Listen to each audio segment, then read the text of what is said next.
شان اردو چینل میں آپ تمام ناظرین کا دلی خیر مقدم ہے۔ میں شان مریم شان آپ تمام سے خواہش کرتی ہوں کہ اس چینل کو ضرور سبسکرائب کریں۔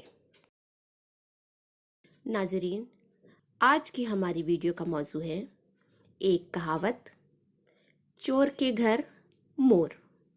تو ناظرین ملاحظہ فرمائیں، چور کے گھر مور۔ چور کے گھر چوری ہونا، چالاک کو دغا دینا۔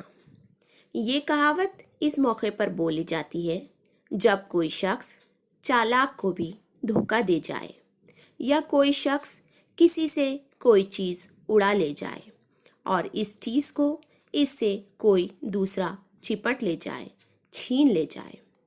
اس کہاوت وجود میں آنے کا سبب ایک حکایت ہے جو اس طرح بیان کی گئی ہے۔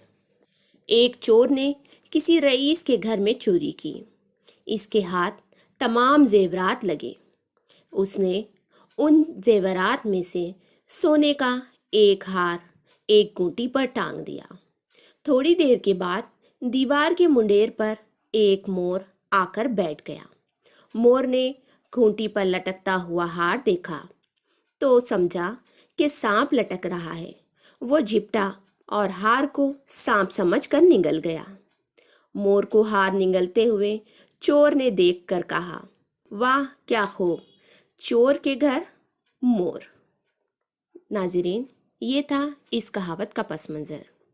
امید کرتی ہوں ناظرین یہ ویڈیو آپ کو پسند آئی ہو، اس وعدے کے ساتھ کہ جلد ہی اگلی ویڈیو میں آپ سے دوبارہ ملاقات ہوگی۔